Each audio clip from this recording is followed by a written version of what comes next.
den. Også ud over den her information er, at vi simpelthen skal have gang i en dialog og kunne stille spørgsmål og få inspiration fra hinanden. Godt, men Anna, hvis du vil dele vores slideshow, så vil jeg lige mere formelt sige nogle. Ja, vi skal igennem noget om The Mission og det gode projekt, som jeg snakkede om, og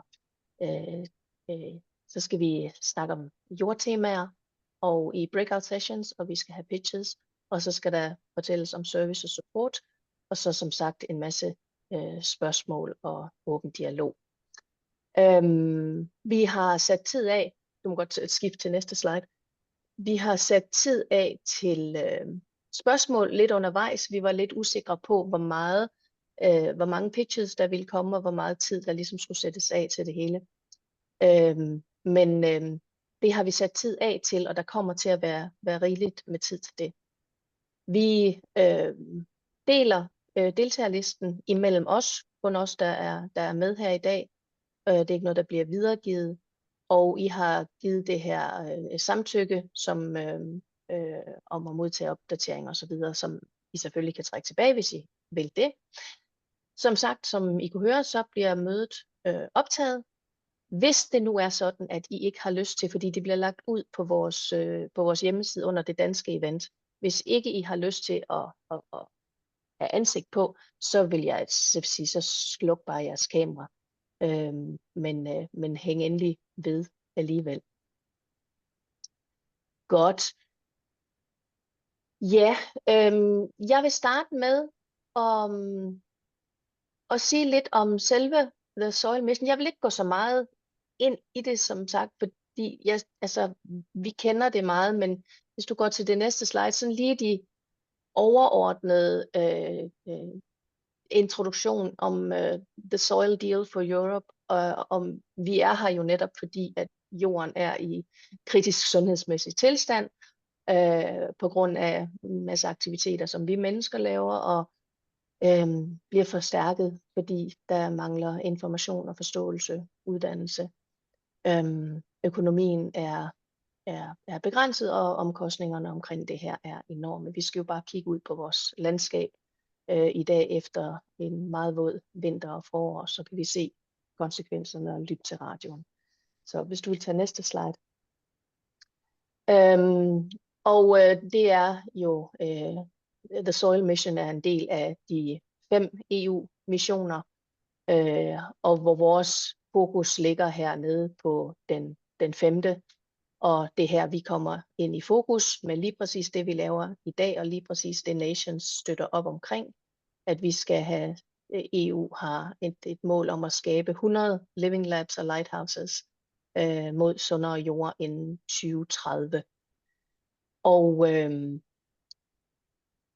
ja, der er et lille afbillede her af, hvad det er. Og missionens mål er de her 8 ting, og det ved jeg, at Isabella også kommer ind på. Det kommer til at blive nævnt flere gange, men der er noget specifikt omkring de her formål om at reducere ørkenspredning og øge jordens organiske kulstoflager osv. osv. Og de kommer ind som en vigtig medspiller i forhold til den ansøgning, der skal skrives som et vigtigt punkt der. Og der passer I jo med jeres forskellige fokus, der passer I jo ind i forskellige emner af dem her. Men lad os gå videre til netop det med Living Labs, at det er simpelthen på agendaen omkring mål og implementering, de her 100 Living Labs inden for forskellige arealanvendelse, landbrug, skov, natur, industri, bymæssig bebyggelse, og hvor ud over et call, der bare hedder Soil Health, så vi også har et call, der går decideret på Urban Soils. Og videre. Det er bare for at igen bare at trække frem det, som de skriver fra EU-kommissionen, det er nedefra og op tilgang, og det involverer ikke bare enkelte spillere som forskere landmænd, men at det simpelthen er spredt ud på jordbrugere, erhvervsliv, politiske beslutningstagere, borgere og internationale partnere. Det er en samskabelse, og det er et initiativ og et bestræbelse efter at finde fælles løsninger i samarbejde med hinanden. Ja. Og lidt mere om Living Labs. Jeg vil gerne gå videre. Ikke for at pensle en masse ud her, men vi har meget fokus på, at det selvfølgelig er Living Labs, vi har med at gøre her. Brugercentreret, multi-stakeholder, som jeg sagde før. Autentiske lokationer for at fremskynde godkendelser. Forskellige lokationer, ikke bare et enkelt. Hvorimod lighthouses, det er noget, der allerede har vist god praksis og opskalere, klar til at opskalere løsninger, hvor Living Labs, det er selve innovationen, det er selve det at skabe viden, det handler om. Hvor lighthouses, det allerede står som et lighthouse eksempel, det siger lidt sig selv i ordet. Og videre. Og igen et slide, og de her slides, hvis ikke I allerede har set dem før, så skal I nok få dem også. Igen, Living Labs, at det er regionalt, og lighthouset er lokal, og det er forsøg eller demonstration. Living Labs er skabeviden innovation. Og Living Labs er i gang på selve lokationen, hvor lighthouses allerede har demonstreret godt resultat. Så det er sådan en kort, hurtig gennemgang, skitsering af, hvad forskellen mellem de to er. Og så kan jeg ikke huske, jeg tror, jeg har nogle slides om de forskellige aktører, regeringen, industri, borgere, akademia. Og det kommer vi til at se eksempler på her, og kommer ind på det i det information, vi skal høre fra de andre. Men det her, det er ligesom Europakommissionens egne illustrationer og visninger af, hvad det er for nogle spillere, der er med. De her 4 partnerskabsspillere, der er med. Ja, lad os tage næste. Ja, men det var sådan set lige en meget hurtig indflyvning i The Mission, The Soil Mission, som en del af de 5 missions i alt, og så også det der med forskellen mellem de to. Så har vi ligesom sat scenen, hvor er det, vi er henne, og nu dykker vi ned i den information. Og Torsten, hvordan var det? Vil du selv styre, eller vil du have Anna til at styre slidesene? Godmorgen, det er vist det nemmeste, at Anna, hun styrer slidesene. Jeg siger bare venlig skift eller sådan noget, ikke? Ja. Og jeg vil lige nævne igen, at nu tager vi 3 oplæg fra Torsten og fra Jonna og fra Isabella. Og med den samlede enhed, så tager vi simpelthen 10 minutters spørgsmål. I er velkommen til at skrive spørgsmål i chatten, men det er ligesom, lad os tage en spørgerunde efter de her 3 oplæg, fordi det giver ligesom mere mening for mange. De siger nogle af de samme ting, og det kan være, at der er nogle ting, der bliver besvaret undervejs. Så vi tager 10 minutters spørgsmål efter. Så skriv endelig ned og skriv i chatten med jeres spørgsmål. Værsgo, Torsten. Ja, godmorgen, mit navn er Torsten, og jeg er fra Aarhus Universitets campus Viborg, også det der er kendt som Foulum.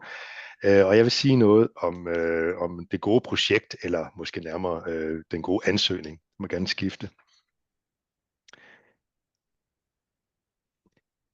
Og formålet med det her, det er selvsagt at prøve at rådgive ansøgere der vil søge på de calls eller de topics, der nu er i EU-mission callet om soil health, dem der har med Living Labs at gøre. Baggrunden for det her er et meget vigtigt dokument, som I kan se her, som det er listet her. Det er kommissionen, der har evalueret de ansøgninger, der kom ind sidste år, og som kommer med en række konkrete anbefalinger til, hvordan man egentlig skulle lave et godt projekt eller en god ansøgning på baggrund af det. Og den vil jeg så prøve ligesom at sætte i sammenhæng med hvordan man så skriver excellence og impact og sådan nogle ting der. Men Der kommer et link til de her konkrete anbefalinger, og jeg synes, det er en rigtig god idé at kigge på det. Risikoen er selvfølgelig, at alle skriver, at konkurrencen bliver endnu hårdere, for alle skriver efter, alle følger de anbefalinger. Men alligevel, jeg synes virkelig, I skal tage og kigge på dem. Men nu prøver jeg ligesom at gå igennem dem i det følgende. Skift, tak. Helt generelt, hvis man vil skrive excellence, så er det jo ikke helt nemt det her, fordi hvordan går man ud over det, vi kalder state of the art, eller den seneste viden på området, når vi har sådan en ret forholdsvis, nu har vi godt nok talt om det nogle år, men det er stadigvæk en forholdsvis nyt begreb, Soil Health Living Labs og Living Labs i det hele taget. Og samtidig med, at vi har det her nye begreb, så skal vi også sådan ligesom ramme noget nyt. Vi skal både være meget videnskabelige, og vi skal samtidig også være bottom-up. Der er nogle spørgsmål omkring, det rejser nogle spørgsmål om man gør det. Min kollega Isabella kommer også lidt ind på det senere. Og så har vi ovenkøbet en Research og Innovation Action, som er typisk en forskningskategori, samtidig med, at den minder egentlig meget om en Innovation Action, på den måde, at den inddrager en masse andre aktører end forskning. Og hvordan kommer man ind på den, hvordan rammer man den balancen i det her, når man skal skrive excellence? Næste tak. Med hensyn til excellence, så er nogle af de forslag, som kommer frem i kommissionens dokument og som anbefalinger, det er, at man lægger vægt på tværdisciplinaritet, interdisciplinaritet og også det, vi kan kalde kontekstspecificitet. Det med, at tingene godt må være stedbaseret. Først og fremmest, så skal sådan en ansøgning jo, adressere nogle af de jordtrusler, som fremgår af det overordnede mission-dokument, ikke? Dem, som også Line præsenterede lige før. Og så skal det her samtidig med, at det er kontekstrelevant, skal det også kobles op til EU's ambitioner om at opskalere tingene, om at kunne overføre viden og sådan nogle ting der. Hvilket man andet betyder, helt konkret betyder, at det er vigtigt, at man beskriver præcis, hvilke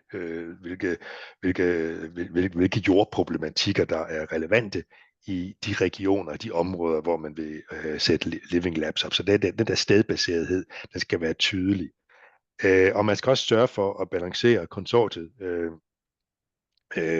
så man I så Quadruple Helix før med en masse aktører, men man skal ud over at have en balanceret sammensætning, så må man også godt, skal man også helt klart kunne forklare, hvor og hvorfor de aktører, som nu er med i den sammensætning, hvorfor de er vigtige for at adressere de specifikke udfordringer.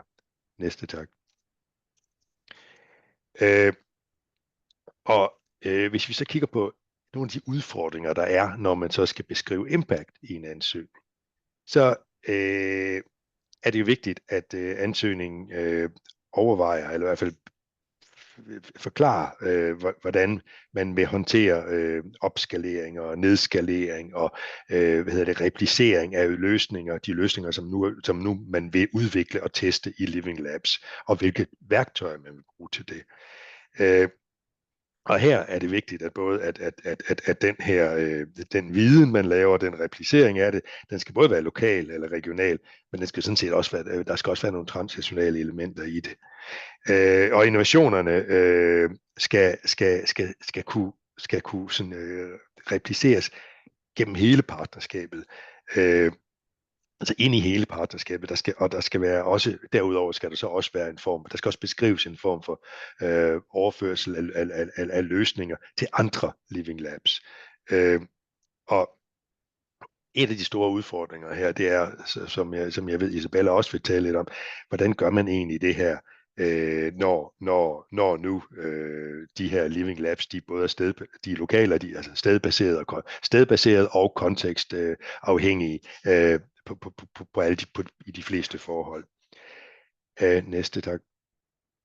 en af måderne, som kommissionen peger på, eller nogle af måderne, som kommissionen peger på, det er, at man er helt klar på de såkaldte impact pathways. Det kan jeg ikke lige oversætte, men den vej, som den række af logikker, der ligesom vil føre mod impact, og hvordan projektet vil sådan gennem projektets contributions, ved at forklare, hvordan resultaterne de helt klart vil føre til outcomes i forhold til det, som beskrevet i selve topicet, og også i forhold til det, som Søjlemissionen gerne vil. Og så skal man retfærdiggøre den skala og den betydning, som det, man selv byder ind med, har i forhold til det. Det er ikke helt nemt, det er heller. Og man skal også kigge på de lidt bredere impacts, de lidt bredere effekter af det her i de regioner, hvor man kigger på det. Det er ikke bare, hvordan det sådan berører der, hvor Living Labs selv, men går ud over det. Og man bør også detaljere lidt højere grad, hvordan samarbejder og netværk, de samarbejder og netværk, som bliver etableret, de faktisk kan fremme effektiv brug af de løsninger, som man ligesom kommer med. Og det er også en rigtig god idé, at man kigger på de eksterne barrierer, de mere strukturelle forhold, som omgiver det her, og så måske kommer med nogle idéer om, hvordan det, man gør, selvom det så er lokalt og alle de der ting, det faktisk kan have en betydning for os at løse de mere strukturelle aspekter. Det er jo selvfølgelig noget, der er en masse ting, man skal skrive sig ud af her. Det er helt klart. I forhold til målsætningerne, nu kommer vi sådan tilbage til nogle forslag til hvordan man så egentlig beskriver objectives i det her. Og der anbefales det, at man kommer med nogle helt klare målsætninger, som også selvfølgelig relaterer sig både til det specifikke specifikke projekt, man har, men også de overordnede målsætninger, som ligger i missionen, i Mission Soil. I forhold til selvfølgelig udfordringerne omkring jordsundhed, og også de pædoklimatiske betingelser, som de også indgår i. Og man skal være sikker på, at noget af det, man laver, det er målbart. Det er også en god idé. Og så er det en god idé at have en baseline, og der er det anbefales, at man kigger på, at man bruger Soil Observability data for de regioner, man vil arbejde i, og det er selvfølgelig noget med, at man sådan derved kan kunne benchmarke den fremskridt, man gør hen imod at forbedre jordsundhed. Næste tak. Med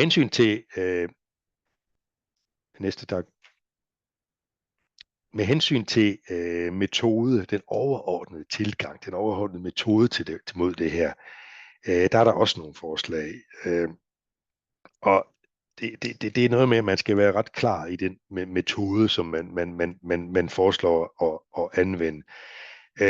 Det er rigtig godt at beskrive de metoder, man bruger for at lave de her soil health baselines, og at indikatorerne er godt defineret og relevante. Og så er det også en god idé at forholde sig til, det er jo lidt noget med state of the art i det her igen, det er med at forholde sig til, eller tage udgangspunkt i noget af det, man står på, i forhold til, hvad man allerede ved fra andre projekter, som også indgår i Mission Soil.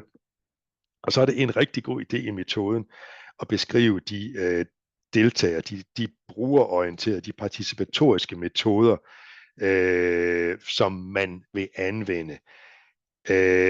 Og fordi det der gennemstrømmer hele det her med at snakke om living labs, det er, at tingene skal være brugerdrevne, de skal være brugerdefinerede, og de skal være meget involverende i forhold til brugerne. Det er bottom-up, det er nedfra-op tilgang, den her, faciliteret af langt hen ad vejen selvfølgelig af noget forskning, men i det hele taget, det må godt være meget. Og det er der masser af metoder for, og der er det et stærk anbefaling, at man kigger på nogle af de samfundsvidenskabelige tilgange, der er det her, og også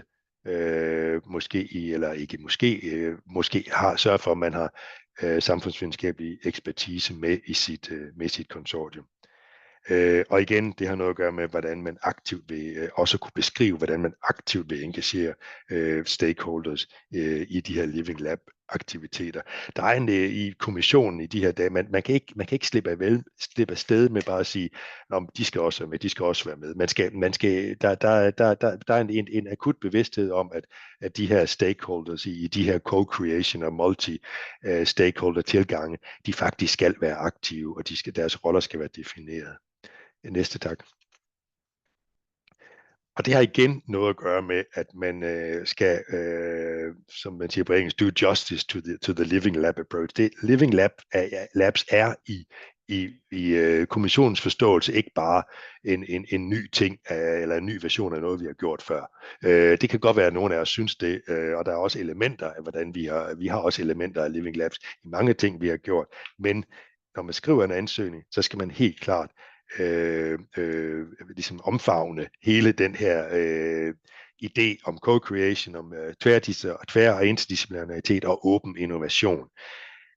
Så man skal klart, som jeg sagde også kom ind på før, man skal helt klart kunne demonstrere, hvordan interessenternes, om de er landowners, managers eller almindelige borgere, hvordan deres perspektiver, hvordan deres behov ligesom repræsenteres i alle steder af et projekt, helt fra design til implementation of the Soil Health Living Labs. Det er rent faktisk sådan, at i Living Labs, der er det lidt af en præmis, at selve problemet skal være defineret af brugerne. Og det er en meget god måde at tænke det på. Det er ikke altid, det er det. Det kan godt være, at problemet er defineret af en kombination af interessenter i det her. Men det skal i hvert fald fremstå som noget, der er nogen, der har der er efterspørgsel på det her af nogle brugere, ikke? Og så skal man også forklare, hvordan hele det her måde, man arbejder sammen på, den vil være med til at fremme arbejdet og udarbejdelse af løsninger. Næste tak. Igen, så har det noget at gøre med at helt klart at definere partnernes rolle. Det har vi allerede talt om. Deres kompetencer. Hvad er det, de kan? Hvad er det, de vil? Og hvad er det, de kan? Og det er også helt klart en rigtig god idé, at man ligesom fremstiller Living Labs som ikke bare værende nogle døgnfluer, men nærmere som nogle settings, nogle setups, der godt der vil kunne være her der vil være sted ud over projektets livstid. Og det har selvfølgelig noget at gøre med, at man skal ligesom kunne sige noget om funding, og man skal sige noget om vidensoverførsel og sådan nogle ting der, ud over projektets tid. Næste tak. Så nærmer vi os slutningen her, men der er lige lidt om arbejdsplaner. Der bliver også understreget fra kommissionens side, at man laver kvalitetsarbejdsplaner, eller at man laver dem gennemarbejdede arbejdsplaner i sin ansøgning, og man især gør klart, hvad er integrationen mellem arbejdspakker og opgaver, og de opgaver, der ligger i dem vi kalder tasks. Og det har igen noget med, at man skal finde den rette balance, en rette detaljet niveau, og også timingen omkring de her processer. Og man skal også, det er også en god idé at detaljere, hvordan man vil samarbejde med Soil, det her, som jeg forstår, er det et understøttende projekt, og et projekt, der understøtter de projekter, der bliver godkendt her. og så andre søjleprojekter, hvordan man vil gøre det, i stedet for bare at sige, at man vil gøre det, så også faktisk planlægge for det, og også budgettere for det. Og det er også en god idé at anerkende, hvordan man i planen tager højde for de risici, der er i udførelsen af projektet.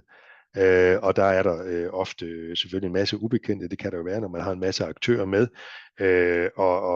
og der er en masse feltarbejde, og der er, det er jo ikke altid, folk bliver ved med at holde ved, og sådan nogle ting, hvordan vil man håndtere det? Det må også godt være reflekteret i arbejdsplanen. Næste, tak.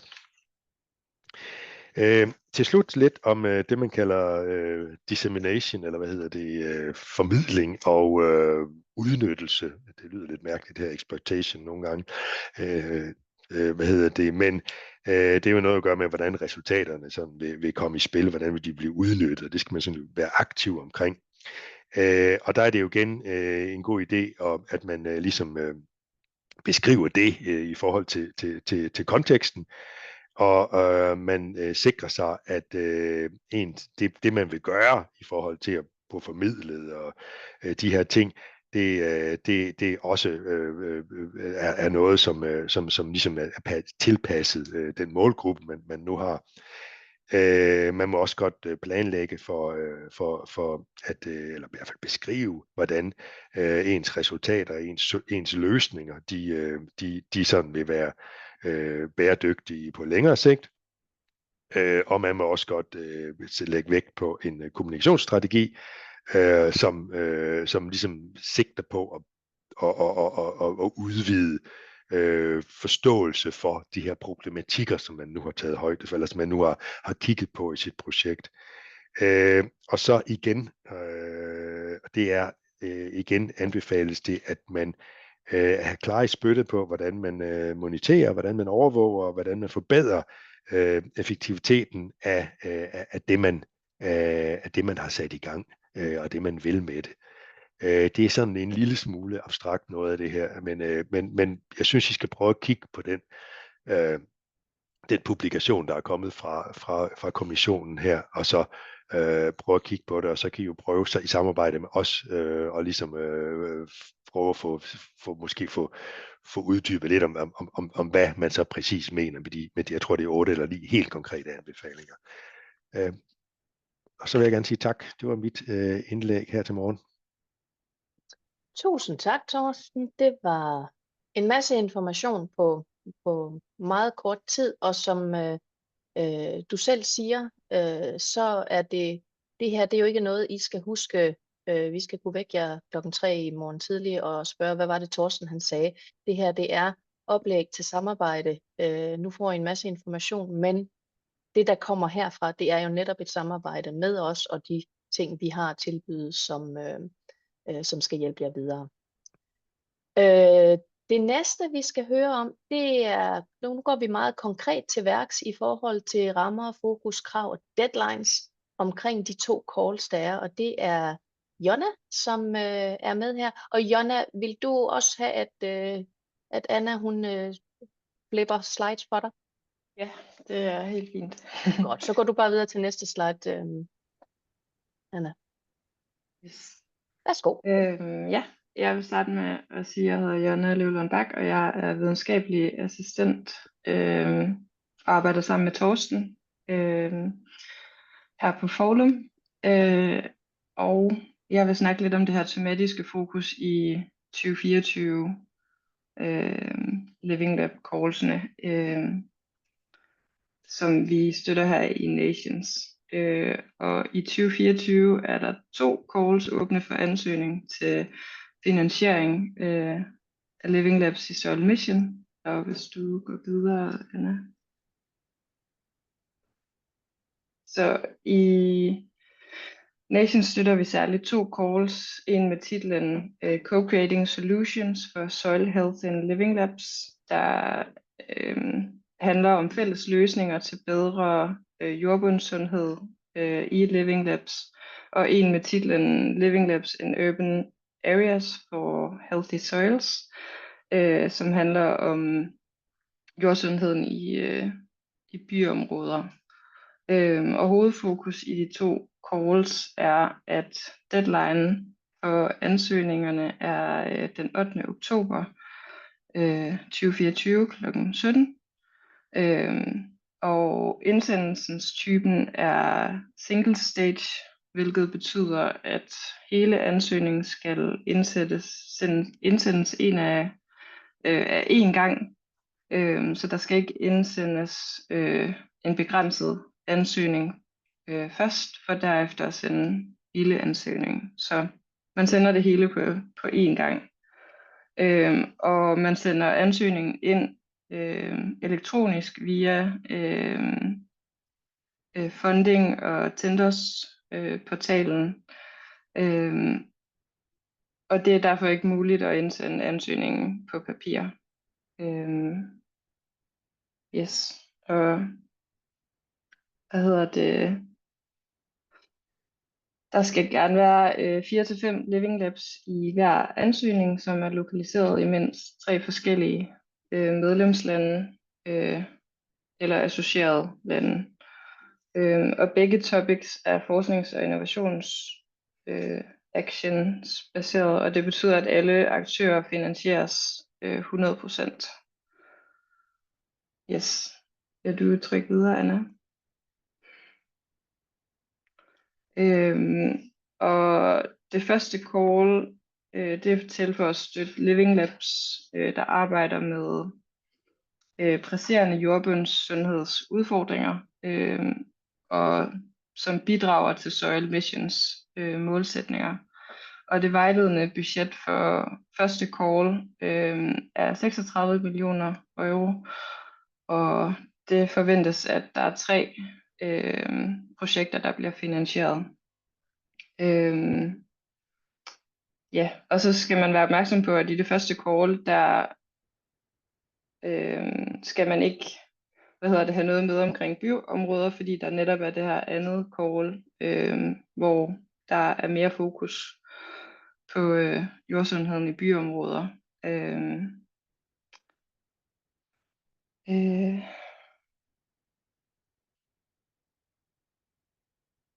Og så forventes det, at forslagene inden for andet call også kan adressere målene omkring at reducere jordforurening og forbedre genoprettelse og forhindre erosion og forbedre jordforståelsen i samfundet. Og den vejledende budgetramme for det her andet call for Urban Areas, det er 12 millioner euro, og det forventes, at et projekt bliver finansieret. Og for begge calls, der gælder det, at Living Labs i ansøgningen gerne må adressere flere jordsundhedsudfordringer, hvis de udfordringer altså er tæt relateret. Og det skal tydeligt fremgå i ansøgningen, hvordan Living Labet bidrager til at nå en eller flere af disse specifikke mål i Soil Mission. Og her det er også meget vigtigt, at man giver en baseline, der kan bruges til at sammenligne resultaterne hen over tid. Yes, og hvis du trykker videre. Og så vil jeg også ligesom Torsten nævne, at Europa-Kommissionen har udgivet nogle guidelines eller anbefalinger til Living Labs ansøgninger, som man kan støtte sig op af, når man skriver sin ansøgning. Yes. Og det var det, jeg havde. Tusind tak, Jonna. Det var det meget faktuelle omkring de her calls, og igen, hvis der er spørgsmål, dels i dag, men også senere, så er det virkelig, at I skal bare række ud, og så skal vi være behjælpelige med at finde hoved og hale i de her regler og retningslinjer, som ligger. Men Jonna nævner også de her guidelines, og som jeg lige har skrevet i chatten før, så kommer der til at være en hel liste med links. Vi sender den også med i PDF-format, når I får en mail fra os efterfølgende. Så I skal nok få de her guidelines, som igen optakt til at kigge dem igennem og videreføre dialogen. Nu skal vi have et lidt anderledes perspektiv, og det kan godt være, at I synes, at det har I hørt før, både Jonna og Torsten snakker om det her, men det specielle ved det næste oplæg, vi skal have fra Isabella, det er, at Isabella har selv været igennem en ansøgningsprocedure i sidste call. Så hun har den personlige erfaring med oplevelser, gode og dårlige, omkring det at skrive en procedure, eller skrive en ansøgning, undskyldning. Isabella er fransk og laver sit oplæg på engelsk, simpelthen for at det flyder lidt bedre, men hun er dog så god til dansk, og det vil jeg absolut understrege, at I kan sagtens stille spørgsmål på dansk, og hun sagtens svare på dansk. Men det er bare sådan lige for at give hende heads up, at det faktisk er okay, at hun lige laver det på engelsk. Men hvis der er nogle ord eller sådan noget, der lige ryger hen over hovedet på, så ræk endelig hånden op og spørg. Hellere stille 3 spørgsmål, ikke for meget, men hellere stille spørgsmålene og få færdig meningen, end ikke at gøre det. Altså mere formelle er vi heller ikke, så stil endelig spørgsmål. Så det var introduktionen til dig, Isabella. The floor is yours. Tak, Line. Jamen, som sagt, jeg hedder Isabella. Jeg kommer fra Sydfrankrig og vil derfor skifte til engelsk. I'm a project manager for Aarhus University, and I specialize in European collaborations. I have a lot of experience with this. And so today I just wanted to take a bit more, shall we say, hands-on perspective on what Jonna and Torsten have brought to the table, and maybe just walk you through some of the difficulties we experienced in writing our application, and some of the things also that worked very well. If you go to the next slide. So following what Torsten presented, we also experienced a lot of problems in how to go beyond the state of the art. We spent a lot of time discussing this in our consortium, back and forth. Where is the state of the art? Is it the state of the art in soil health? Is it the state of the art in the living lab? Is it the soil health living lab? We need to find the state of the art and explain how we go beyond. But the living labs are so new that there is barely a state of the art. So we tried, we failed. We got the evaluators telling us you should have done a better job on the state of the art. Okay, I don't know how, but we spent a lot of time talking about it. On the second point, both Jonna and Torsten repeated the mission objectives and how it was important to link to them. And this is something I will say again, because this is something we did not do in our application. And by that, I mean that we did not create, for example, a table where we clearly linked our main thesis or topic to a mission soil objective. We thought it was clear from what we were writing in the excellence and the impact, what challenge we were addressing, but it was not clear for the evaluators. So my advice to you at this point, from my experience, is to be crystal clear about how you're linking to the mission soil objectives, because they will hang you on this one. The last point, Torsten called it a balancing act between a research and innovation action and an innovation action. And this is really something that was very difficult for us to write, because a living lab is an open innovation ecosystem. But a research and innovation action project is heavily focused on the research. So how do we build in the research that supports a research and innovation action in a project that is pretty much an innovation action? We tried to see, we actually separated the research in two, some on the social science part, So we had some activities where there would be research around the establishment of soil health living labs and the actor engagement, because for us, one of the starting points was that, you know, soil is now seen as a common good, but it is the only common good that is privately owned. So how do you engage these private stakeholders, the landowners, in an open innovation ecosystem? That was one way we looked at it. The other way, where we weren't so strong, was in terms of the soil health research. And Torsten mentioned that you should benchmark. Absolutely, you should have a plan for this. And he named the European Soil Observatory. It's a good starting point, but when you're going to have activities in something as place-based as a living lab, then the information in the Soil Observatory is actually too broad to be actually useful to benchmark. So we had built-in activities the first year to actually benchmark, but we got some feedback that this would make it difficult to monitor the improvement in soil health, which was one of the points that we also struggled with. We didn't have a good solution for this, and the evaluators picked up on that. But this is something we really thought about. How do you include that scientific core in this application? Jonna, if you go to the next. The second part is impact. There we did a very good job. We scored 4 out of 5, even though we could have gone a little further and maybe reached the elusive 5. Torsten mentioned that you need to consider scaling up, scaling down. Absolutely agree. This is one of the core elements that are going to help you write a good impact section.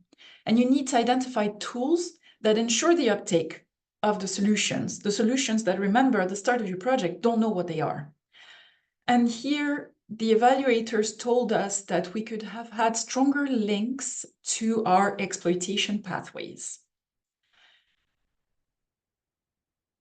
With all respect to the evaluators, I disagree. I think it's very difficult to write exploitation pathways for a product you don't know yet what is, but it's something to consider. The links to the PDEC, the Plan for Dissemination, Exploitation and Communication, need to be very strong in your impact, and especially the exploitation.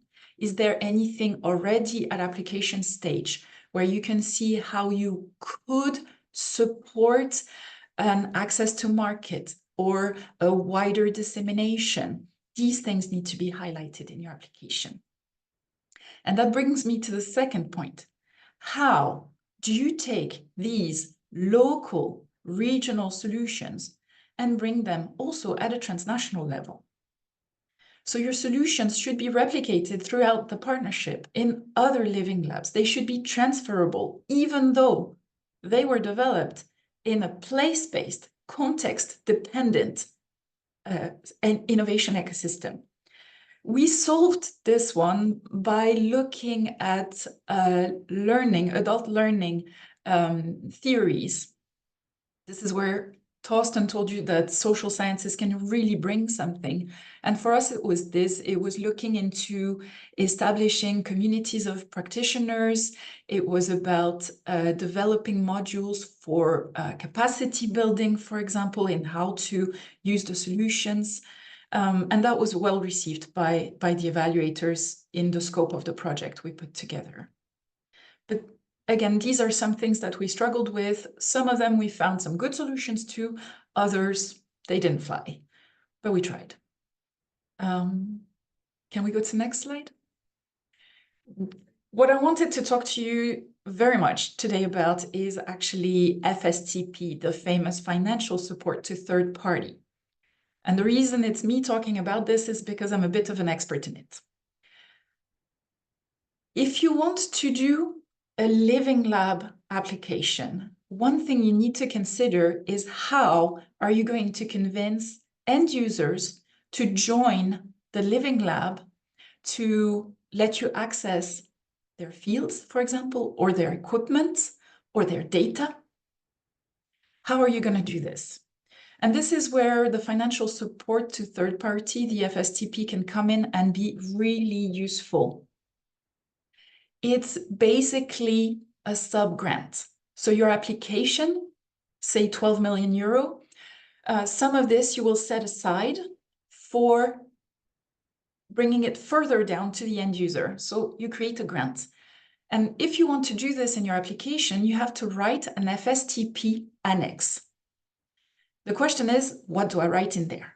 How do I make the evaluators see that I know how I'm going to, can we go back to the slide? How am I going to make the evaluators see that I can handle this amount of money and make sure that it's used in the way it's supposed to? So to do this, you consider the funding life cycle. For a funding life cycle, you have just a few elements. There's an application. How can end users access the money? There's granting. How do we as a consortium decide who gets the money? There's contracting, legal basis between grantor and grantee. There's monitoring to make sure that what you gave this money for is actually being delivered, and a final evaluation to make sure that everything is in place. And if you have all of this in your FSTP annex, you're fine. You have covered what you need to cover. But the Commission, in true Commission fashion, wants a few more things. They want that you demonstrate transparency in your process, accountability, and value for money, the principle of economy. If we go further.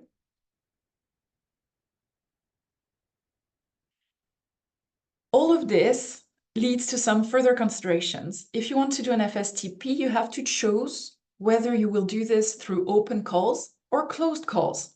An open call is when you simply publicize it and say anybody who fulfills these conditions can apply. Here is the application form. Here you go. Deadline is on. If it's a closed call, you still have to follow this granting procedure, but you've already made a short list of who would be your applicants. And if you choose that option, you have to define these applicants already in your FSTP annex, and you have to justify why you prefer this shortlist compared with the open call. Because of course, it's a little bit discriminating that you already know who you want to give the money to. You have to consider what are the eligible activities? What are you willing to pay for with your FSTP? Is it field trials? Is it monitoring? Is it data acquisition? Is it infrastructure, new equipment? What is it you will give this money for? And the next point is, of course, to whom? What type of recipient, of end user, of grantee are you looking for? Bearing in mind, there's one thing you cannot do. You cannot give funding to an entity in difficulty. So anybody who is whose accounts are not in very good shape. There's more precise than this, but we can give you the link later. You need to define an award criteria. So now I've received the application. In order to grant the money, the application must fulfill 1, 2, 3, standard as you would do every time. And you need to describe these award criteria in your FSTP annex, because this is part of the process for the transparency of choosing who gets the money, right? And finally, you need to decide on the grant amount. It's a max of 60,000 euros unless described differently in the call text. And here you can use either simplified cost options, say a lump sum for the activities described, then we are willing to give, say, 20,000 euros. No more than that.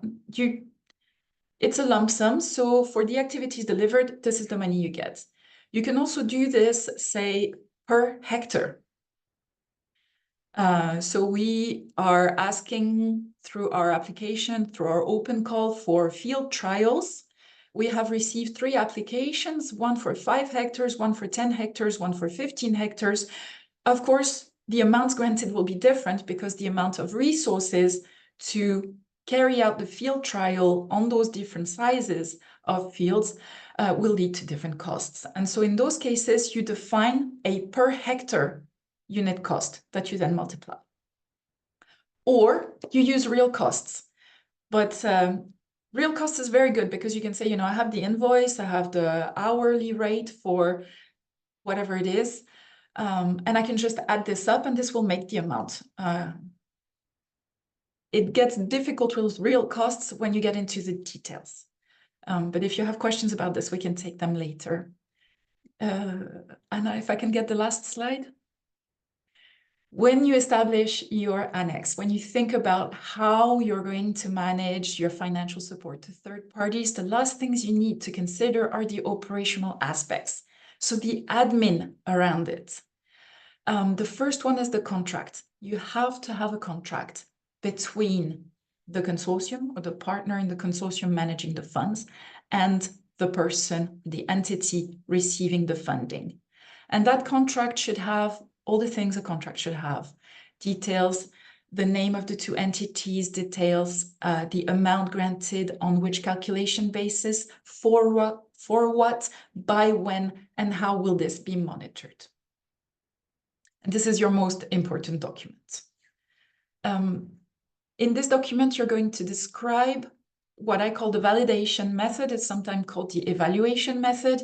It is how will you make certain that what you gave money for has been delivered. Yeah. And there's various methods for this, but you just need to pick one and describe it. That's all you need to do. And finally, the last point is when you're describing your FSTP as part of your application, you need to describe the management of the funding flow. And by this, I mean that say your project is granted the 12 million, you have 3 living labs in 3 different countries, each will receive 1 million euro for granting to end users. Is this money going to stay 3 million euros with one partner, and then each living labs will send applications for funding to that partner who will then release the fund? Or will you decide on a more decentralized approach where each living lab is managing 1 million euro and then has the same documentation described previously to support this payment flow? So either centralized at one partner or decentralized across the living labs, but you have to make a decision. You have to describe it in your FSTP annex. And I know that was a lot of information and not a lot of time with a lot of details, but if you have any questions, I'm happy to answer. Thank you. Tak skal du have, Isabella. Det var god information. Og nu er det sådan, at nu har vi de 3 oplæg, vi har på bordet her med forskellige perspektiver. Og nu tager vi simpelthen 10 minutter, hvis det er det, vi har brug for, til spørgsmål. Så hvis vi lige går ud i ikke præsentationsmode, så vi kan se hinanden. Så skal jeg prøve at se, om jeg kan holde styr på, hvilke spørgsmål der kommer. Så værsgo.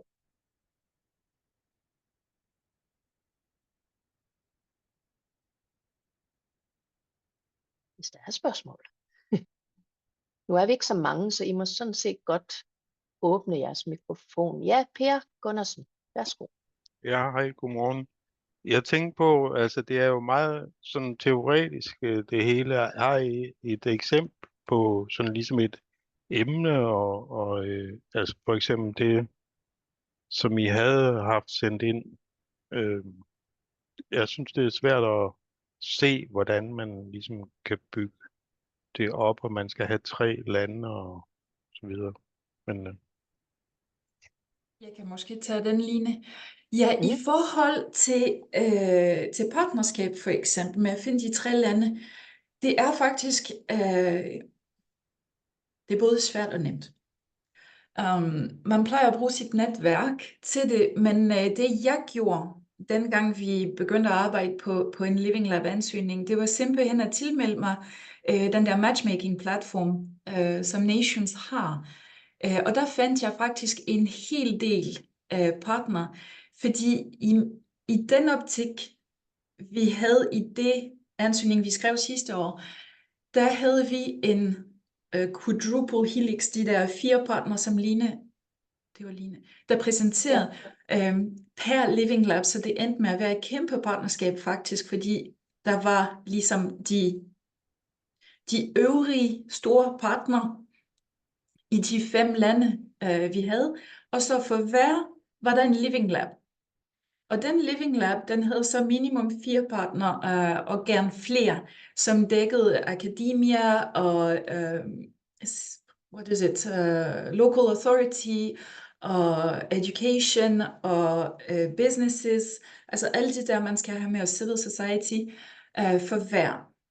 Og så hver Living Lab skrev for deres kontekst, hvad vil de ligesom undersøge. Men fordi det var Living Lab og bottom-up approach, der skrev vi faktisk ikke særlig konkret, hvad vil vi undersøge, fordi vi havde forstået, at Living Lab, det var noget, hvor vi skulle have slutbrugere til at bidrage i, hvad for en udfordring vil vi undersøge, hvad metode vil vi bruge, hvordan vil vi monitorere det, osv. osv. Det var for fluffy til evaluatorer. De vil gerne have haft, at vi var meget mere præcist der. Og det er en af de ting, hvor jeg synes, det er så hundesvært at skrive en Living Lab ansøgning, fordi man skal både være bottom-up i en topstyret ansøgning, med noget, som skal defineres, når Living Lab faktisk kører, men skal beskrives i ansøgningen. Og jeg har ikke knækket koden. Jeg ved ikke, hvordan man skriver det her helt rigtigt. Men det, jeg kan sige, der er 3 sidste år, der faktisk gjorde det. Så det må kunne lade sig gøre.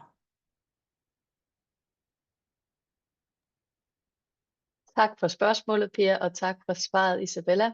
Og hvis jeg lige må supplere, Line, så tror jeg Det kan du faktisk, tro. at hvis jeg husker korrekt, så beskriver den publikation fra kommissionen, som vi har refereret til med deres anbefaling, den beskriver faktisk også sådan en best case ansøgning, og det tror jeg faktisk, det er en spansk ansøgning, som beskriver, hvordan de har sat det her op, den der, hvad skal man sige, arkitektur omkring Living Labs.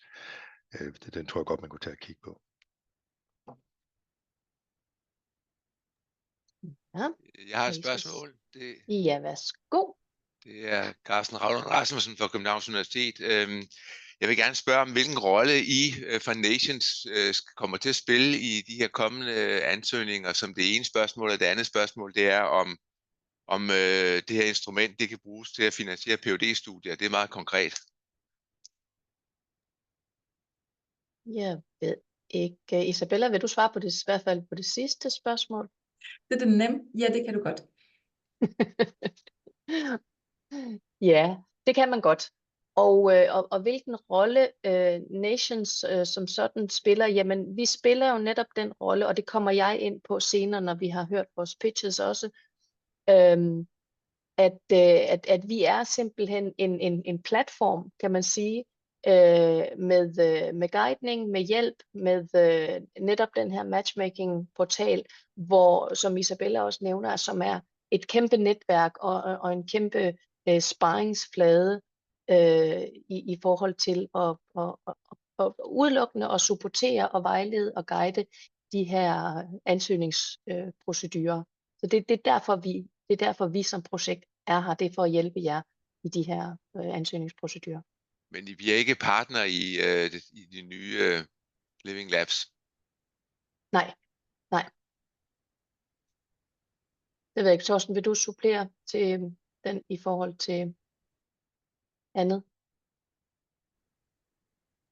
Nej, med mig bekendt bliver vi ikke, som sagt, bliver vi ikke partner i noget, så nej. Altså, hvis jeg må komme ind og lave lidt reklame for Nations, faktisk. Endelig. Det er fordi sidste år, da vi gik i gang med den ansøgning, der selvfølgelig fik vi anbefalet at kigge og snakke med Nations. Det gjorde vi så. Og vi brugte faktisk alle deres services. Jeg var til utallige webinars for at få bedre forståelse på Living Labs. Jeg brugte deres mentorordning. Jeg skrev til Helpdesk, var på matchmaking-platform, og jeg synes, det har givet rigtig meget at få det sparring fra kan man sige, eksperter. Og hvis ikke de vidste, så fandt de ud af det. De spurgte nogle klogere hoveder. Så det er en fantastisk ressource at have sådan et projekt, der kan hjælpe med at løfte de ansøgninger. Selvom de desværre ikke kan skrive dem for os. Altså, planer de er jo altid til for at blive lavet om, så selvom jeg egentlig havde lagt det i slutningen af det her, så jeg synes ligesom, det lægger op til, at vi hopper til, jeg tror, det er slide 46 eller 47. Anna, kan du hjælpe med det?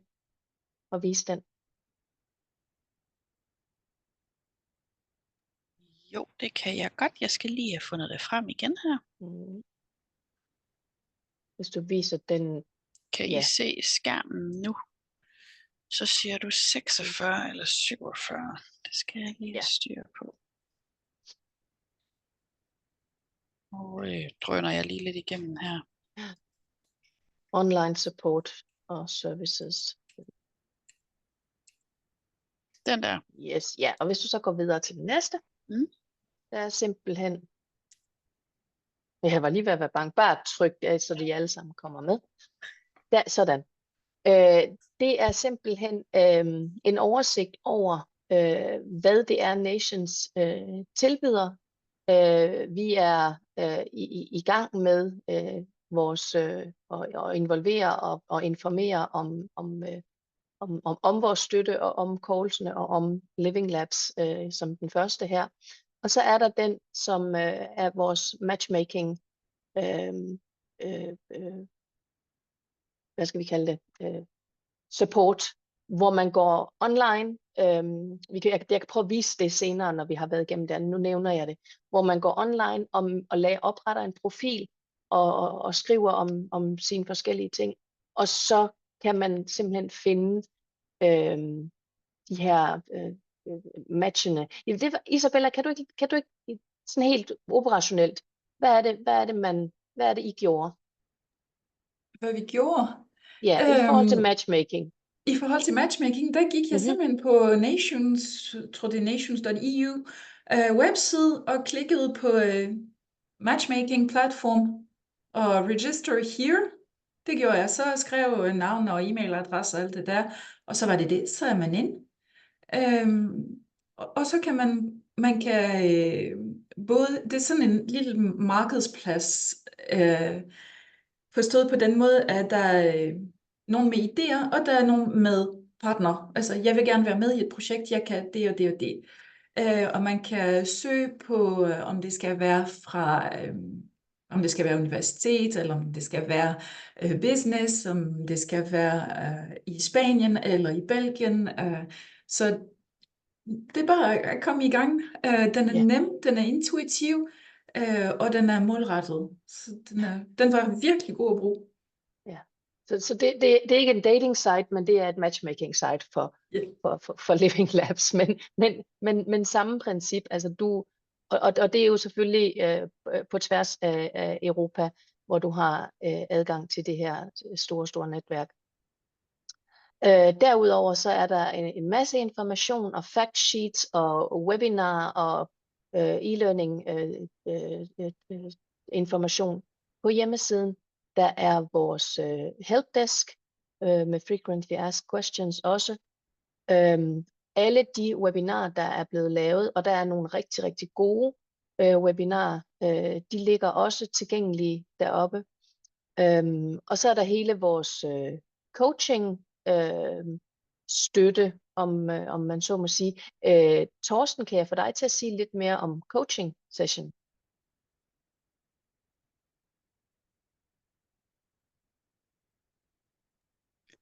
Ja, de er jo, nu formoder jeg det er Er det det? Nej, det kan du. Det er jeg ikke sikker på. Jeg er ikke sikker på, at jeg kan huske. Det er den med, hvor det er den, med hvor man coacher. mentorer. Ja, det har jo været afholdt, og det er også, hvor det er sådan set en mere målrettet. Mentorer er,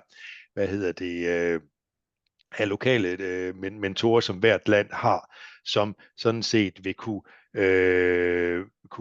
ud over det, vi nu kan fra Nation, så er der mentorer, som også ofte er det samme som National Contact Points, folk, der sidder typisk i ministerier eller styrelser, og som gerne skulle kunne coache ansøgere, og vi har så trænet dem i, hvordan man gør det.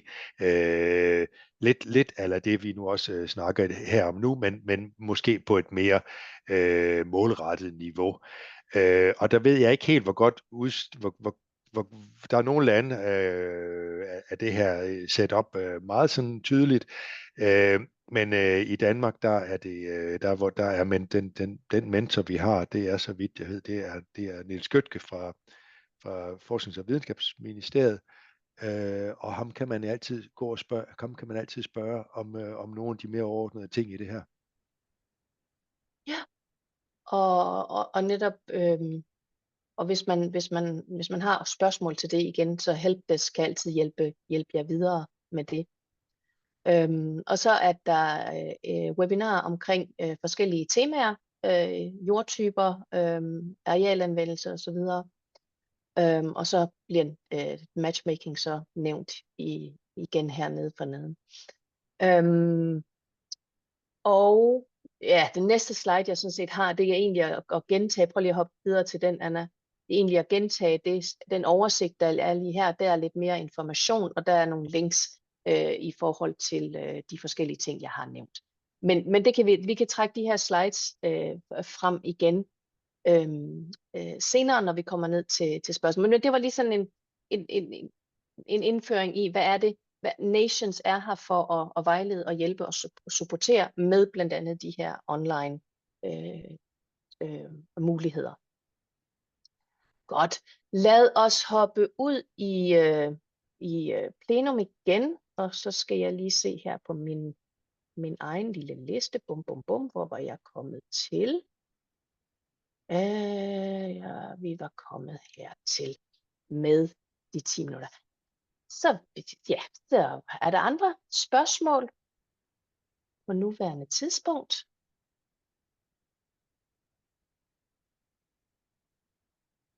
Jeg kan umiddelbart se nogle hænder. Har vi noget i chatten?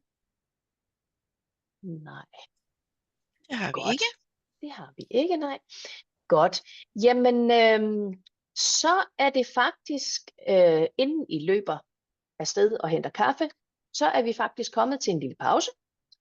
Og når vi er færdige med pausen, så er det, vi skal ud i breakout rooms, hvor vi har 3 forskellige breakout rooms. Hvis du vil hoppe til, nu har jeg godt nok lige taget ud i plenum, men hvis du vil lige hoppe ind på slide 5 minutters pause-sliden. Yes, jeg er på vej. Det er bare lige så I får det på skrift her. Ja, vi har 3 breakout rooms. Et oplæg om skovbrug af Per Gundersen. Tak fordi du er her i dag, Per. Og et oplæg om specifikt mest forurenet urban postindustriel. Jeg kan ikke helt sådan den rette vinkel, men om et sådan spændende projekt foretagende fra Carsten Ravlund Rasmussen. Også dejligt, du vil være her i dag. Og også dejligt, at vores egen Lars Munkholm er her i forhold til landbrugsjord. Det, der kommer til at ske, når vi lige har aftalt, hvor lang tid, hvornår vi hopper på igen efter pausen, det er, at vi mødes her, og så kommer det simpelthen frem med de her 3 breakout rooms. Nu må du sige, hvis det er forkert, det jeg siger, Anna. Og så vælger I simpelthen de her breakout rooms, og så sætter vi timeren på 35 minutter. Der er 20 minutters oplæg, og så kan man så også stille spørgsmål og have en dialog omkring det i den resterende tid. Er det korrekt, Anna? Det er helt korrekt. Så jeg har lavet rummene med de titler, der står på slidet, og jeg har sat de 3, der er nævnt på slidet, ind i hver sit rum, men resten af jer skal vælge selv, og jeg åbner dem, når vi kommer tilbage fra pausen. Og jeg bliver her i hovedrummet og hjælper, hvis der er nogen, der har brug for det, i forhold til det tekniske. Ja, godt. Klokken er nu 10:13, og jeg synes, vi skal have lidt luksus, så jeg synes, vi starter igen klokken 10:20. Og før jeg holder pause, så kan det være, Line, du lige vil sige lidt om pitches, hvis der er andre, der har lyst til at pitche, dem der har meldt ind til dig. Ja, hvis man er mere af den spontane type, og ikke og faktisk gerne vil fortælle lidt om et projekt eller et foretagende, vi skrev ud og spurgte, om I ville forberede noget. Vi har 2 spændende pitches, som bliver præsenteret, så vi har faktisk fin tid til eventuelt at få andet med. Det kan også godt være bare i form af, jeg vil også gerne fortælle lidt om mit, når vi er færdige med det her i overordnede spørgsmål og dialog. Det er også fint, men sig endelig til, meld ind, hvis I godt lige vil have lov til at få lidt tid til et par minutter til at være meget i fokus med jeres foretagende. Okay, lad os ses igen klokken 10:20, så fortsætter vi der.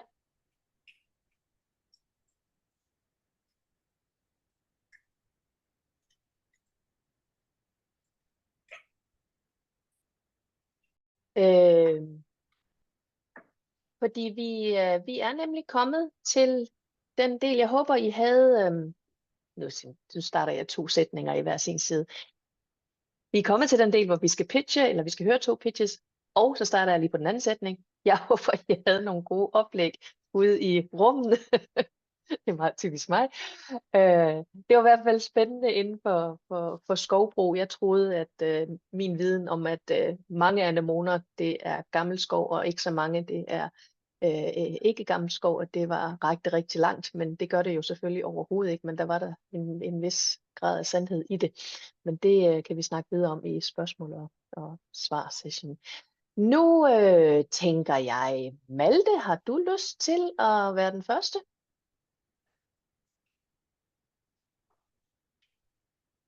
Du skal lige have unmuted dig, ellers så kan vi ikke høre, hvad du siger. Sådan. Det var lige både slides og unmute på en gang. Ja, velkommen til. Tak. Jeg hedder Malte. Jeg kommer fra Tænketanken Frej, som beskæftiger sig med fødevare og landbrug. Jeg er projektleder for det her projekt, som er egentlig et 3-årigt projekt, men hvor hvert år har hver sit fokus, og i år har vi så fokus på regenerativt landbrug. Det er støttet af Novo Nordisk Fonden. Og hvorfor er det relevant nu? Jo, fordi rigtig meget omkring regenerativt landbrug handler om det her omkring jordsundhed, og det er noget i vores arbejde med det, vi også bliver mere og mere opmærksom på, hvor meget det betyder. Helt kort, formålet med det er at undersøge regenerativt landbrugs potentialer og begrænsninger, som modsvarer på nogle af de her kriser, udfordringer, vi snakker om. Undersøge, hvordan det kan implementeres og skaleres i Danmark, i en dansk kontekst, sætte det på den politiske dagsorden, og så også øge kendskabet i befolkningen. Så kan man sige, det rimer lidt på nogle af de udfordringer og mål, jeg kan se i det her også. Der er 2 dele af projektet, en aktørinddragelsesdel og så en formidlingsdel. Aktørinddragelsesdelen, der vil jeg gerne bare vise jer det her med, at vi også arbejder meget sådan på tværs af aktørgrupper. Vi har ikke den fine helix, som I bruger, men vi har jo repræsenteret alle de forskellige dele, altså både de store virksomheder, og vi har vidensinstitutionerne, vi har politikerne med også ind over projektet, og embedsværket, og så har vi også helt ud til landbrugene og de her interesseorganisationer.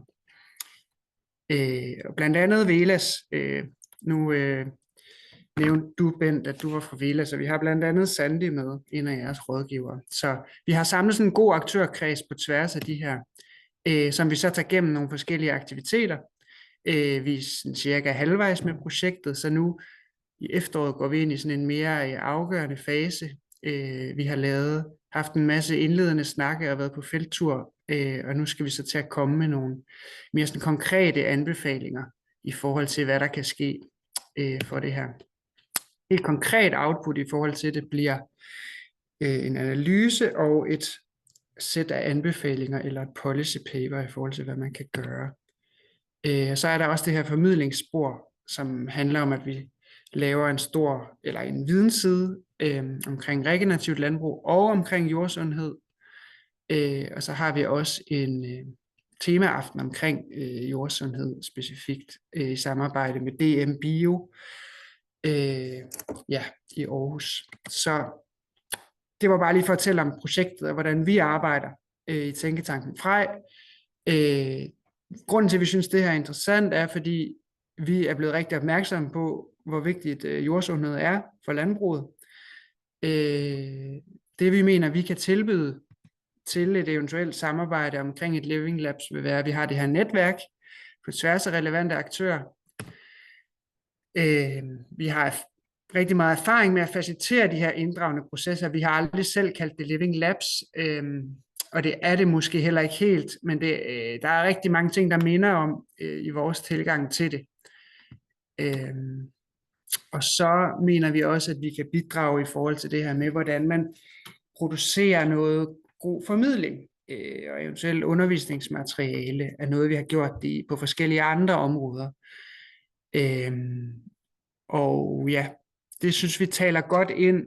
Jeg noterede mig da i hvert fald, at der blev nævnt det her mål nummer 8, det sidste mål omkring det her med at forbedre samfundets forståelse for jordbundens vigtighed. Og det synes vi jo er helt centralt, og noget af det, vi rigtig gerne vil arbejde videre med fra det her projekt. Så man kan sige, projektet primært handler om regenerativt landbrug, og sekundært omkring jordsundhed, så kunne vi rigtig godt tænke os at udfolde den del mere. Så det var det, der var fokus, og så regenerativt landbrug måske var en af måderne til, at man ligesom kan opnå det, eller nogle af de praksiser, man testede i forhold til det. Hvad efterspørger vi? Ja, vi kunne godt tænke os at indgå i et eller andet form for projekt, hvis der er nogen, der sætter noget op som partner. Vi er jo ikke, selvom vi er en tænketank, er vi jo ikke, vi har ikke forskere ansat, vi skriver ikke lange rapporter, så vores viden omkring det sådan faglige omkring jordbund er jo begrænset, selvom vi har dygtige folk, blandt andet Josefine, som også sidder med i dag, som er agronomer og har skrevet speciale omkring parametre for jordsundhed, så har vi jo brug for noget forskning og nogen, der ligesom begår sig i den verden. Ja, så det var sådan de 2 ting, jeg identificerede. Ja, tak for tiden. Super, tusind tak, Malte. Og jeg synes, vi lige skal bruge et par minutter, hvis der er nogen, der har nogle spørgsmål direkte til Malte, før vi går videre til det næste. Vi har fleksibiliteten i tiden. Ja, Bent? Så jeg fik lyd på. Jo, regenerativt landbrug, det er jo rigtig mange, der snakker om på mange mulige måder. Det, jeg synes, vi har rigtig meget brug for, det er ligesom uden at gøre det alt for heldigt, eller hvad skal man sige, for besværligt, at finde ud af, hvad er det egentlig, man mener med det, så det ikke bliver en slags greenwashing. Det er bestemt også intentionen med det her projekt. og igen at finde ud af, om det er det her en tilstand, man opnår, eller en proces, man får hen til. Ja, lige præcis. Ja, meget enig. Ja. Andre spørgsmål til Malte lige nu? Jeg kan måske lige nævne, at vi også har en dialog med landbrugsskolerne, deres sådan samleorganisation omkring muligvis at lave en ansøgning på noget undervisningsmateriale, blandt andet gennem det der GUDP, tror jeg det hedder, omkring jordsundhed. Så det kunne også tale ind i måske det her med, ja, forbedre samfundets forståelse. Og så har jeg lige en kommentar mere. Jeg har ret godt samarbejde med Bygholm, og måske mulighed for at lave lidt ting ud ved dem, også på nogle af de marker, de har lige op af. Og der snakker vi faktisk lige præcis omkring regenerativ. Så det kan være, at vi skulle lige stikke hovederne sammen og sammen med Bygholm. Vi har været derude. Vi har haft vores unge landmandsnetværk derude, men vi vil meget gerne snakke mere. Ja, simpelthen kan lave et eller andet der, som kan vises samtidig med, at vi kan blive klogere på et eller andet. Hvis det kan få lov at ligge i længere tid, for eksempel. Det er jo dejligt at høre sådan nogle toner. Er der andre spørgsmål til Malte lige nu? Nej. Så synes jeg, vi skal gå videre til dig, Carsten. Ja. Så jeg kan finde ud af at få det shared nu. Ja, jeg sætter lige spotlight på dig, Carsten. Det betyder bare, at de andre kan se dig. Yes.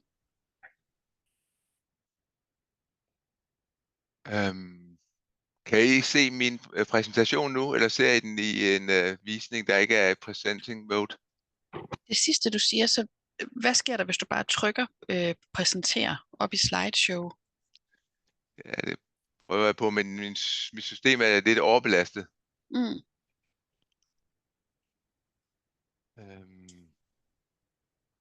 Nu tror jeg, der sker noget.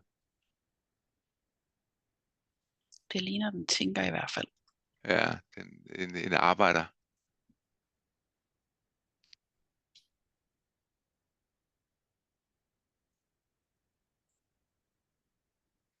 Ja, nu tror jeg, I kan se noget. Er det rigtigt? Ja. Ja, det projekt, jeg vil fortælle lidt om, det hedder Argon, og det er en forkortelse for Achieving Remediation and Governing Restoration of Contaminated Soils Now. Ja. Det er Carsten, lidt øjeblik. Vi har ikke i presenter mode. Det har I ikke? I din, nej, vi har den anden skærm. Kan du skifte skærmvisning? Hvorfor en skærm du viser på? Kan I slet ikke se min slide? Jo, vi kan godt se det, men det er fordi vi også ser den næste slide, og du ved, den der... Jeg vil næsten, i stedet for at jeg prøver at rode med det, kan I ved hvad, det er så fint. Det er så fint. Vi tager det sådan. Ja, det tror jeg, fordi jeg har lidt problemer med min skærmvisning herhjemme. Jeg har en dockingstation, der ikke kan finde ud af det. Vi tager den sådan her, du. Godt. Det er et EU-finansieret projekt, som startede sidste år.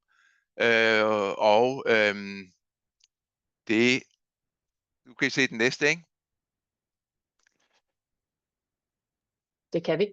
Ja, det kan se, der er 17 partnere, der er 12 lande, der er repræsenteret, og det er research institution, universities og de her små og medium store virksomheder. Det er industri, og det er offentlige myndigheder, og det er et stort setup, hvor at jeg vil komme tilbage ganske lidt til sidst til en site, som er det franskskolen ved Korsør. Men ellers så har vi 8 core sites spredt ud over Europa, og vi har 4, som er sådan high intensive sites. Vi har et budget på 7 millioner euro. Det lyder af rigtig meget. Men det er jo mindre end det, som de her potentielle living labs kan blive på. Og med så mange partnere, så er det faktisk ikke særlig velfinansieret.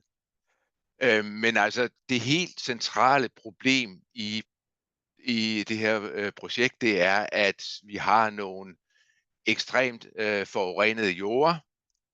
Og de jorder, de udgør en trussel. Både det, at de har ødelagt det lokale økosystem, men de udgør også en trussel for omverdenen. Så det vil sige, at det her kontamineringer, de bliver spredt, og det er ofte med vand for eksempel, og grundvand.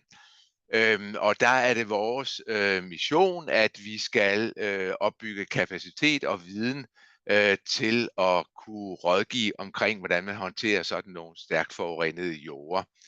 Og vi er aktive i sådan en co-creation proces, hvor det handler om at inddrage partnere, og hvor det handler om at kan opskalere til et generelt forbedret jordbunds soil health. Og så skal vi også bidrage til et EU-monitoreringssystem, som kan følge, om der er fremdrift. Og det lægger også meget vægt på, at der er lokal forankring. Så jeg tænker, at det passer meget godt ind her, især i det område, der hedder 4, der handler om at reducere jordforurening og fremme genopretning. De stoffer, vi arbejder med, det er de her fluorforbindelser, som også kaldes evighedskemikalier, fordi de er så ekstremt persistente. Så er det klorerede organiske forbindelser, og det er bromerede organiske forbindelser, som jo også er ekstremt persistente. Så har vi nogle forureninger, der relaterer sig til olieindustrien og til kulindustrien, altså energiudvinding. Og så har vi endelig tungmetaller, som relaterer sig til meget minedrift for eksempel. Men det specielle site, som vi tænker kunne være interessant her, det er brandskolen i Korsør. Problematikken er i al korthed, jeg var lidt usikker på, hvordan jeg skulle strukturere det her, så derfor blev der lige lidt ommøblering her til sidst. Men vi har nederst i billedet, der har vi Korsør Nord, som er sådan en stor sø, der er åben til Storebælt. Og meget tæt på den, der har vi det her brandskole, hvor de træner brandmænd i at bruge de her forskellige teknikker. Og det er der hele problemet starter, fordi at de her skum, som de bruger, det indeholder de her fluorerede PFOS-forbindelser. Og der er de simpelthen stået heroppe på den her brandskole deroppe, og så er de sprøjtet ud over sådan nogle stabiliserede betonoverflader, alt det skum her, og det har så betydet, at det vand, det er rendt ud over den her nede paragraf 3 beskyttede eng, hvor der har gået nogle køer og græsset, og så er det ravet via nogle grøfter her direkte ud i Korsør Nord. Så vi har et ekstremt stærkt forurenet område her, hvor der har været alle de skandaler, som jeg har hørt om med folk, der bliver syge og har fået målt rekordhøje indhold af PFAS i blodet. Og samtidig havde vi det her kolonihaveområde herovre, som også blev forurenet, og hvor de har nu fået nyt jord, hvor man har gravet jorden af, og hvad skulle man gøre med den? Den puttede man op i Ølst, så nu giver det et problem deroppe, men vi ved ikke rigtigt, hvad man skal gøre ved det her. Altså det eneste sådan stensikre, vi ved, det er, hvis vi kommer op på 1200 grader, så dekomponerer de her fluorforbindelser, og så kan man fange fluoren. Men ellers så ved vi ikke rigtigt, hvad vi skal gøre. Og de bliver samtidig følger vandet ud. Og der har vi nogle idéer til, at vi vil prøve at se, om vi kan binde det med aktiv kul, som man kan blandt andet producere som biochar, og så kan vi samtidig løse et problem der, eller måske få en dobbelt gevinst her. Men det, som vi undersøger blandt andet, det er, hvordan kan vi reducere forureningen, hvordan kan vi stabilisere det her, så vi undgår, at det hele kommer ud i nordet, og samtidig så undersøger vi ved hjælp af vegetationen, og hvordan at økosystemet responderer her. Og der er vores tilgang, det er, at vi smutter lige ud af billedet, og så finder vi en reference derude, hvor vi har et ikke forurenet sted, og så har vi herinde et sted, hvor at man lader være med at gøre noget, og så sammenligner man med steder, hvor man gør noget, og så kan vi se, om vi kan komme væk fra den situation, hvor at vi har den her stærk kontaminering. Vi kan undersøge, om vi nærmer os det økosystem, som man havde udenfor, og man kan undersøge, om vi kan accelerere den proces, ved at vi kan sammenligne med kontrolsitet. Det er basalt set vores filosofi, og hvorfor vi gerne vil undersøge det her. Og så kan man spørge sig selv, hvorfor er det her et oplagt sted at gøre det her?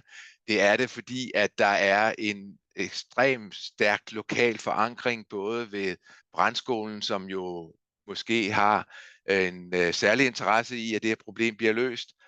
Vi har myndighed, det er Slagelse Kommune i det primære, men her er forureningen så stor, så regionen og Miljøstyrelsen også spiller en rolle. Vi har de her lokale stakeholders, og det er først og fremmest fritidsfiskerne i Korsør Nord, og så det her kalvegræsningslav, som ikke er så aktiv mere, fordi der er ikke nogen, der må græsse derude, og Der er i hvert fald slet ikke nogen, der må spise det kød, som er i nærheden af det derude, men de er der stadigvæk, og de har jo været ekstremt aktive, og det kunne jo være herligt, hvis vi kunne komme tilbage til den gamle, traditionelle benyttelse af området. Så har vi industrielle partnere med. Vi har NIRAS, og der er andre, som også er med på den meget tekniske side. Og så har vi jo også fået etableret noget forskning her, men som fordi at det er pan-europæisk, så bliver den specifikke forskning her, den er meget begrænset. Den er for eksempel begrænset af, at vi kun kan lave undersøgelser én gang. Vi bruger en teknik, der hedder environmental eller eDNA. Environmental DNA, det er, hvor vi undersøger bakterier, svampe, invertebrater og planter i de forskellige områder dernede og sammenligner og bruger det som en tool på at se, om vi kan, hvor forstyrret økosystemet er. Og i Aragon, der er også partnere, som arbejder meget specifikt med at håndtere problemstillingen omkring remediering, og de vil også indgå i en potentiel ansøgning. Det vi ikke kan gøre så meget hernede nu, det er, at man kan vise sitet frem, og vi håber, at vi med tiden vil kunne komme til at det kan blive et god demonstrationssite, men vi mangler at få lavet noget on-site remediation. Ja, det var, hvad jeg vil sige om Aragon og brandskolen, Korsør og PFAS-forureningen. Tak skal du have, Carsten. Og så vil jeg stoppe sharing. Se hvor hurtigt det kan gå. Nu kan I andre lige tænke over, om I har nogle spørgsmål til Carsten. Så vi kommer ud i den. Så. Ja. Der er umiddelbart nogle spørgsmål til Carsten lige nu.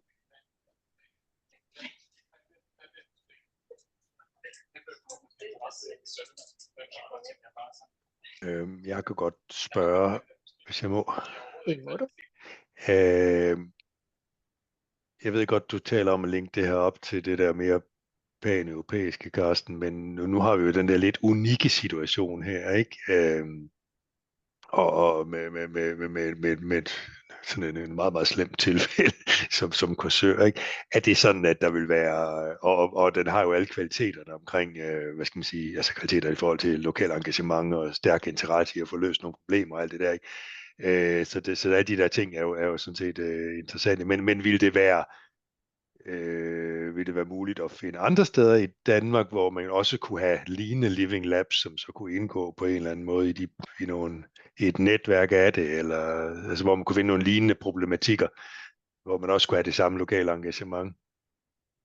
Det er jeg helt sikker på, man vil kunne, og man vil både kunne, altså jeg tror jo, at den Korsør-site kom til at sætte PFAS-forureningen virkelig på landkortet, ikke kun i Danmark, men også i Europa, og måske, jeg ved ikke, hvordan den globale situation er, men altså det vi jo i virkeligheden kommer til at kende lige nu, det er, at PFAS, det er alle steder. Og vi finder også ud af omkring lufthavne for eksempel, der er jo også meget stærk forurening, men jeg tænker også, at det kunne også være ikke nødvendigvis kun PFAS, så kunne være med i sådan en living lab omkring heavy pollution. Altså det kunne måske være Ølst for eksempel. Det kunne da være interessant. Det bliver sværere at gøre, fordi at det er så ekstremt stort, ikke? Og problemstillingerne er så komplekse deroppe, ikke? Altså, jeg vil sige, at Korsør-site er nok bedre end Ølst, selvom at det er også enormt interessant. Fordi at deroppe, vi mangler simpelthen basal viden, før vi kan komme tættere på, så jeg tror, at og deroppe, der har de jo angiveligt samlet alle former for forurening i en enorm stor matrice. Men altså, jeg tror, vi kunne sagtens finde, altså det er jeg helt sikker på, at vi kunne finde lignende steder, hvor der er det samme, også både i Danmark og også i Europa. Hvis jeg lige må bryde ind, jamen, så det man jo hvert fald anbefales med, det er jo altså et living lab, det består, altså det har 10-12 sites, uden at man skal være gøre alt for meget. Men i hvert fald, det skal være flere sites, der skal under et specifikt living lab. Så jeg har jo et knaldgodt site i Korsør, så hvis I vil bygge et dansk living lab op, så vil det være godt med nogle flere sites, så det lige er relevant med 10-12, det tør jeg ikke sige i jeres tilfælde, men i hvert fald nogle flere, så det er ikke bare et enkeltstående tilfælde, men det er altså nogle flere, som har de samme problemstillinger der. Ja, tak for kommentaren. Det er meget relevant. Det er nyt for os, så vi blev kastet lidt ind i det, men det er det, der er både ekstremt relevant, så rent ansøgningsteknisk, men det er det der i høj grad også for den proces, der skal igennem. Så det er tak. Ja, og det er jo også, vi snakkede jo også om, Carsten, da vi lige snakkede sammen, eller også med Senia, at det der med, hvad er et living lab, og hvad er et lighthouse?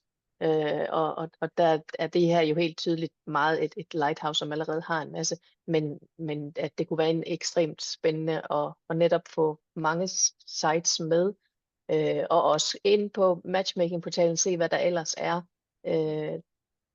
ude omkring af folk, der laver, der arbejder med de samme ting. Så, og specielt nu, hvor der er specifikt fokus på det her call med urban og forurening. Tænker I, at det vil være godt at fokusere det på PFOS, fordi jeg er også helt sikker på, at vi kan sagtens finde cases, både i Danmark og i Europa, som kunne indgå i sådan et netværk her, eller det vil være, altså fordi jeg tænker, at det vil måske være meget godt at ikke sprede sig for meget og begynde at arbejde med minedrift og petrokemisk industri også, men at prøve at men jeg har ingen idé om det. Har I nogen tænkning omkring det?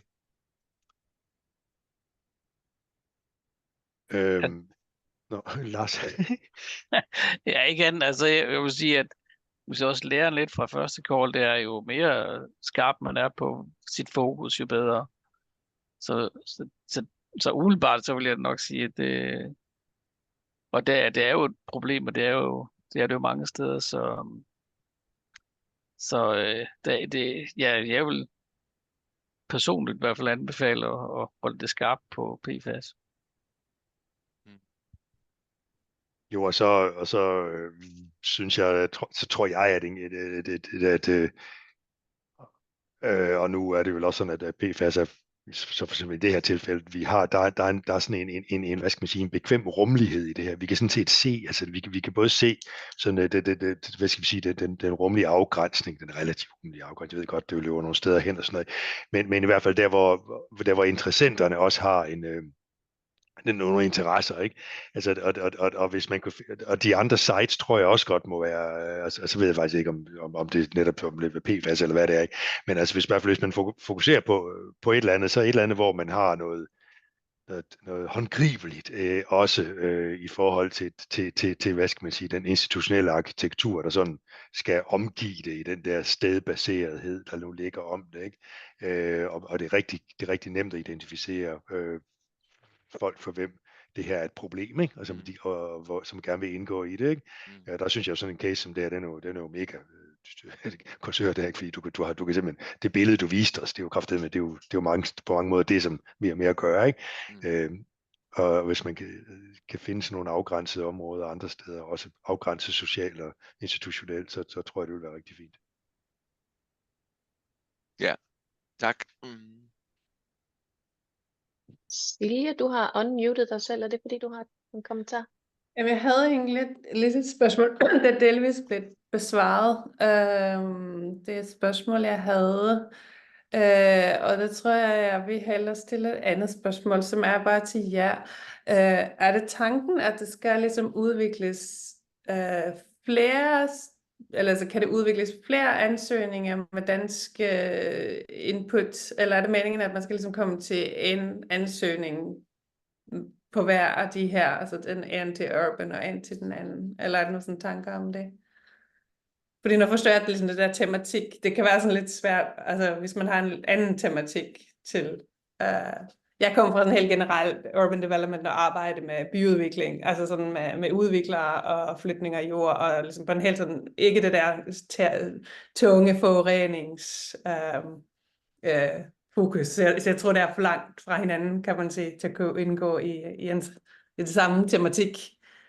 Så der spørger jeg om det er, hvad I tænker i forhold til det. Vil du svare, Lars? Jamen, det kan godt. Altså, vi har jo på en måde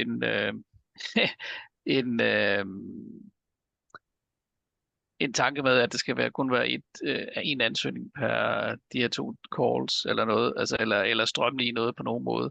Det er for at oplyse om, hvad er mulighederne. Og som jeg kan se, så er det jo helt klart muligheder for at lave, at man indgår i flere Living Lab ansøgninger i forhold til det her Urban Soil, og det gælder selvfølgelig også i forhold til det generelle Soil Health Call. Så det er bare, hvis man har en interesse eller idé og har nogle samarbejdspartnere, så er der bare med at klø på, det vil jeg sige. Forfølg de idéer, der man har. Og igen, altså det med, at man skal ikke gøre en dyd ud af at prøve at samle det hele i et Living Lab. Hvis det strider for meget i forskellige retninger, så er det altså bedre at være mere fokuseret og så indgå i flere forskellige, eller ja, så man ikke tvinger noget sammen, som gør, at det bliver alt for mudret.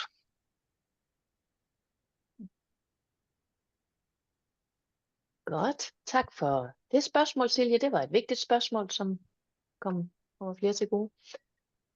Er der andre? Ja, vi kan lige så godt åbne op. Vi er ligesom i gang med også med det mere generelle. Tak for dit pitch, Carsten, og også Malte, tak for jeres 2 pitches. Det satte gang i nogle gode spørgsmål.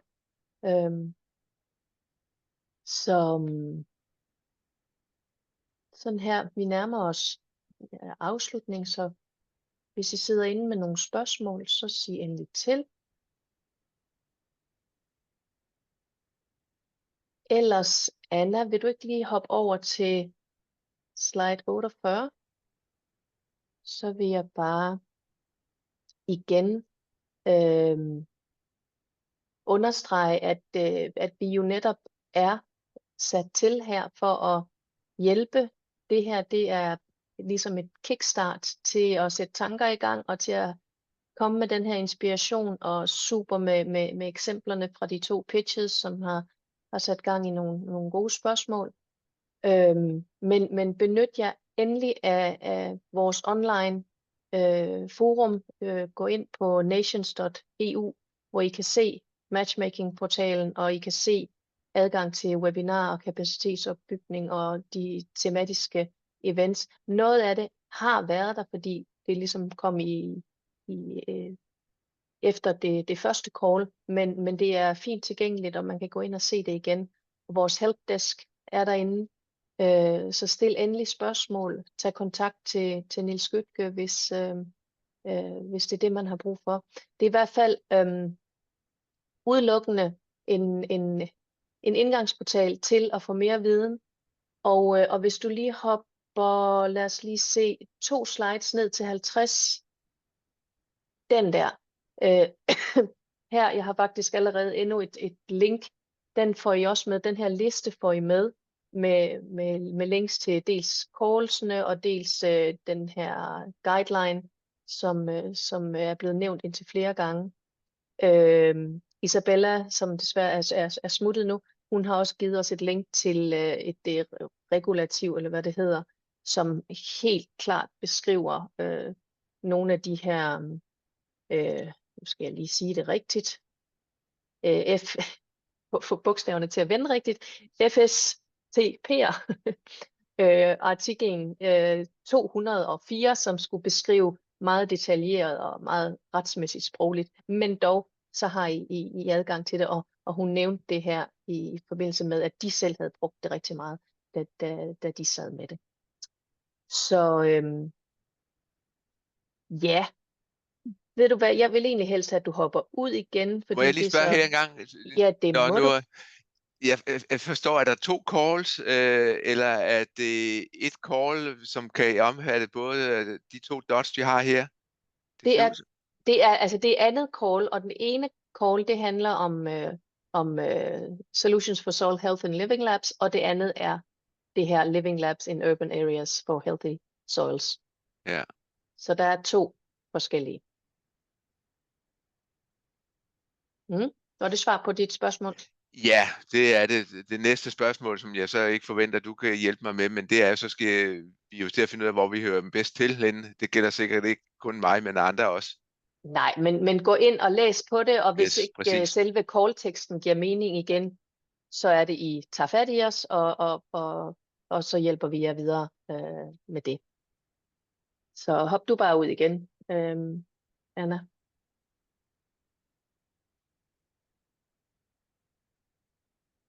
Godt. Fordi det, ja, medmindre der er et spørgsmål på falderebet, er der ikke, og der er heller ikke noget i chatten. Det næste skridt er simpelthen, at nu I får den her PowerPoint, den her generelle PowerPoint tilsendt med links og alt det her, og så er det, at vi er der til at hjælpe jer videre på de forskellige fronter, som nu er blevet nævnt indtil flere gange, og I skal endelig ikke holde jer tilbage. Det er simpelthen derfor, vi er her i Nations. Det er for at hjælpe jer videre til at guide jer til at skrive den her ansøgning, så I forhåbentlig er nogle af dem, der kommer igennem nåleøjet. Så brug os så meget I overhovedet kan. Hellere 3 spørgsmål for meget, end at sidde tilbage og tænke, det skulle vi have spurgt om. Så med de ord, så har vi en sidste ting, og det er, at jeg tror, Anna har lagt en evaluering af det her lille event op i chatten, som vi rigtig gerne vil have, også for at vi ligesom kan bruge jeres feedback til at være endnu bedre online, til eventuelt at besvare nogle spørgsmål, når vi sender en tak, fordi I var med e-mail ud til jer. Men for at hjælpe jer bedst muligt, vil det være rigtig dejligt, hvis I lige vil gå ind og give os den feedback. Og ellers så håber jeg på vegne af os alle sammen, oplægsholdere og pitchholdere og også fra Nations, at I har fået blod på tanden, at I har fået noget ud af det, og om ikke andet, at I ved nogenlunde, at I ved hvor, ikke bare nogenlunde, men I ved hvor I skal gå hen for at få mere information og mere hjælp til at arbejde videre med det her, så vi kan få gjort noget ved den jord, altså sammen. Så hvis ikke der er flere kommentarer, spørgsmål, så synes jeg, at I skal have jer en velfortjent frokostpause. Tak fordi I kom, og tusind tak til oplægsholdere, alle sammen, både pitches og de tematiske oplægsholdere. Kan I have det rigtig godt. Tak. Hej.